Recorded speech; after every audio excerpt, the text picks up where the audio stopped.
I'm not kidding when I say that these two dialogues changed my life, and you'll understand why they happen in the movie Wind River. And for you to really understand their weight, let me tell you the basics here. The protagonist of this story is Corey Lambert, a man who lives in Wyoming in the United States. It's a region that's extremely cold, full of isolated mountains, miles of snow, and several indigenous reservations spread across territories where access is very difficult and the presence of the state is minimal. It's no wonder Wyoming is one of the least populated regions in the United States, because besides the extreme environmental conditions, the lifestyle there is very isolated. It's tough, it's slow, with few opportunities.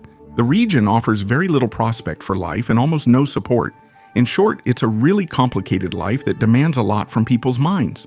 And that's exactly what we notice throughout the movie. Right from the start, just by following Corey's routine, you can understand how hard it is to live in a place like that.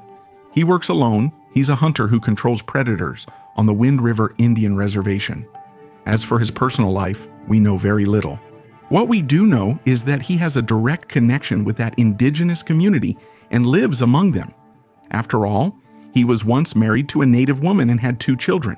But today he's separated and spends most of his time isolated, walking alone through areas where almost no one goes, in the midst of that beautiful, yet at the same time frightening, landscape. It's a job and a life that seems to require a lot of endurance and patience, but suddenly, something different happens. On an ordinary day, he finds something that wasn't supposed to be there. He comes across a dead girl in the middle of nowhere, in the snow, a native girl. She's barefoot, her body completely frozen, and her lungs burst from the cold after running for miles in panic. The police are called in to investigate. And as brutal as the case is, since this is a forgotten and unimportant region, we don't see many people involved. There, only a few local police officers and a completely inexperienced investigator show up to handle the case. And that's where Corey's importance comes in, because right away, it's clear how he can read the scene like no one else. He demonstrates knowledge of the region and climate, and skillfully observes and analyzes behavior. Like few others, and faced with all the difficulties and limitations of the police, they decide to use him to help with the investigation. And at this point in the movie, he's still a complete mystery. We keep asking ourselves why this man is like this. Why does he live this way? He seems like someone who lives numb, so controlled, so stable, and it's very clear that there's something different about him. He gives the impression of being someone who has all the answers, but at the same time, he carries something too heavy inside. And then, as the story goes on, we slowly start to understand why he is like that. He starts by revealing that he knows this girl who was found dead. He says she was his daughter's best friend. And that's the point.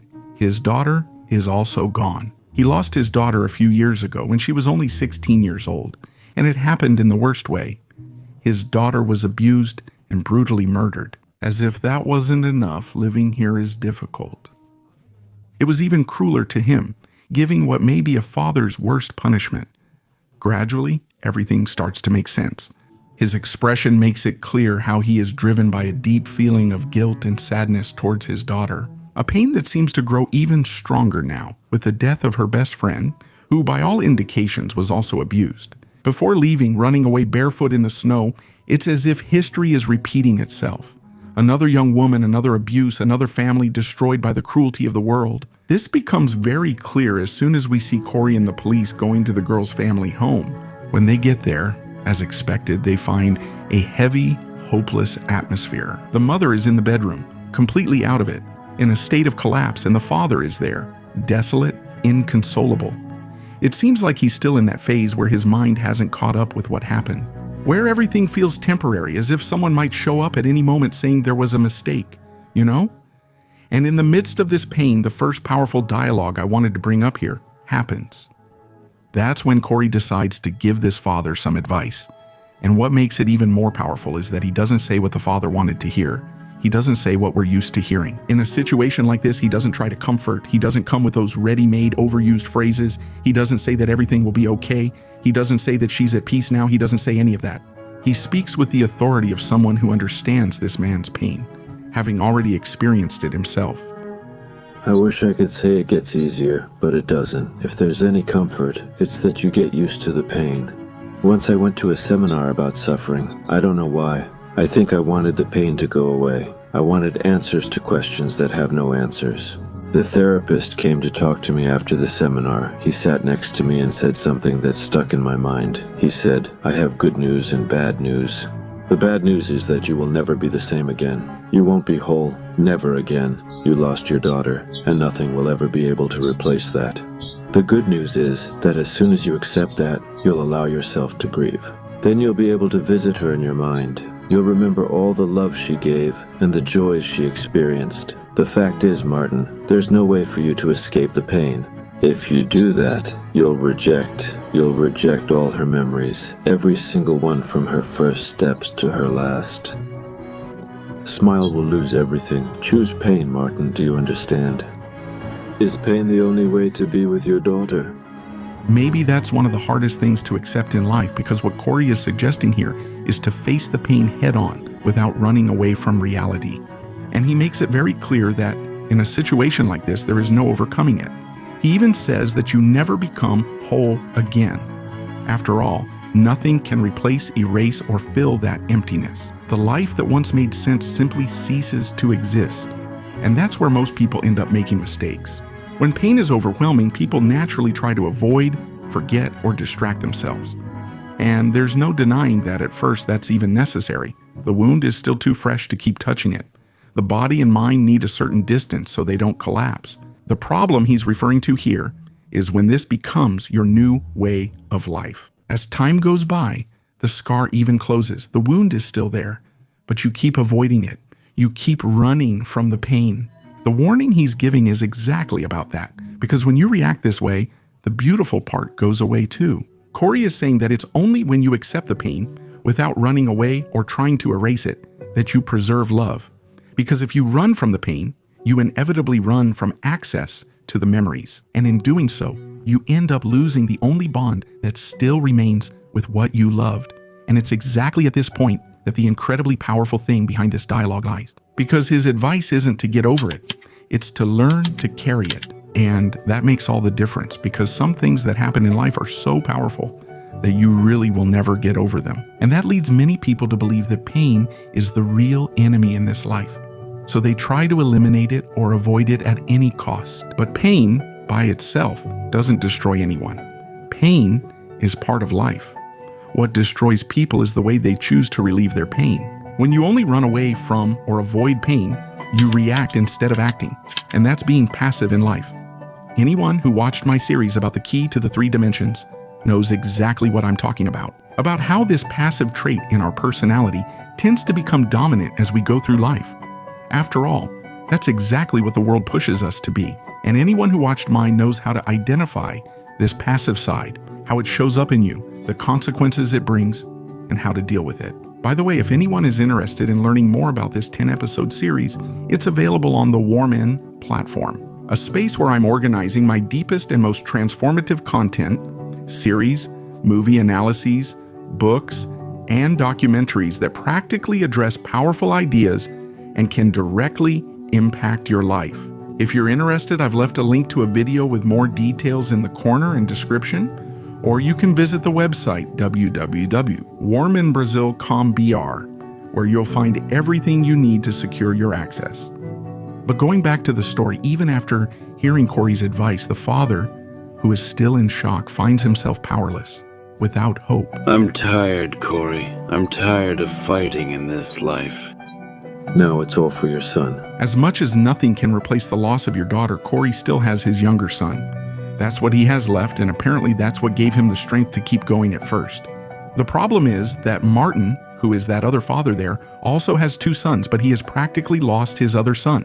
The boy got lost in drugs, violence, crime. He's constantly destroying himself. And the father reached such a strong point of disillusionment that he admits he wouldn't be surprised if his son was involved in his own sister's death. And it's exactly this information that makes Corey the investigator. They decide to go after Martin's son. After all, he might be involved with everything that happened. They find him in an abandoned house, catch him, but even though he committed several other crimes, he has nothing to do with his sister's death. In fact, he breaks down when he hears the news, but even so, they don't go easy on him. He is put in the police car to be taken to the station, and Corey goes there to talk to him. And it's at this moment that the other powerful dialogue I wanted to show begins. I didn't do anything. You haven't done anything for the last 2 years, Chip. It's this place's fault. Look at what it takes from us. Chip, the kid, he's doing what most people do. When they hit rock bottom, they start making excuses, blaming the place, the system, the lack of opportunity, the injustice. But Corey shows a wisdom in dealing with all this because he doesn't deny the facts. He knows all of this is real. But faced with the same reality, he made different choices. I'm not going to pretend that this life is fair, because it's not for any of us. Do you think I wanted to end up like this, man? I'm so angry I want to fight the whole world. Do you have any idea what that feeling is like? Oh, I do, but I decided to fight against that feeling. I learned the world would win. Everyone who's ever been truly hurt has felt that. The urge to burn everything down, to get back at the world, to take out on the world what the world did to you. And that's when we understand the power of these two dialogues and how they add up. Because the first teaches us to accept inevitable pain, and the second teaches us not to turn pain into an excuse or an identity. And that, to me, is true maturity. It's not about avoiding suffering, but knowing how to handle it. Since suffering is inevitable, yet letting it stop you is a choice. I know sometimes life hits us so hard that we completely lose ourselves. We end up becoming hostages to circumstances, mere victims of life, letting everything that happens to us determine who we are. But what I can understand from what Corey is saying is that if the world was unfair to you and you respond with hate, you only multiply the hate. If you were betrayed and respond with contempt, you're perpetuating the logic that hurt you. And by reacting in these ways, you might think you're being active, but in reality, you're just being shaped by the impact the world had on you. And that's passivity disguised as strength. A lot of people believe that winning is causing more harm than you received, that winning is hating more strongly than you were hated, that reacting more intensely is a sign of power. But living forever in this battle only consumes you. You might even win small disputes, but you'll lose something much bigger. And that's the point. When you try to fight against the world, you're fighting in its arena. And in that arena, you always lose because the world is bigger, more chaotic, and totally indifferent to how you feel. It's no use. No matter how hard you try, you can't beat the world. That's why the hardest path and the only one that gives you your dignity back is to fight against what life has put inside you. Against anger, against hatred, against lack of trust, against that urge to go out destroying everything because you were destroyed before. Because when you win this internal struggle, you stop living as a victim of what happened to you and start living as the true creator of your life. And that doesn't make the world fair. It won't erase your pain. It won't undo any trauma, but it prevents what broke you from continuing to control your choices. And that's what stayed with me after these two conversations, understanding that the world is not my enemy. My real enemy is what it left inside me. Come and discover my platform of exclusive and transformative content. In this video that's showing up here, I explain everything you need to know.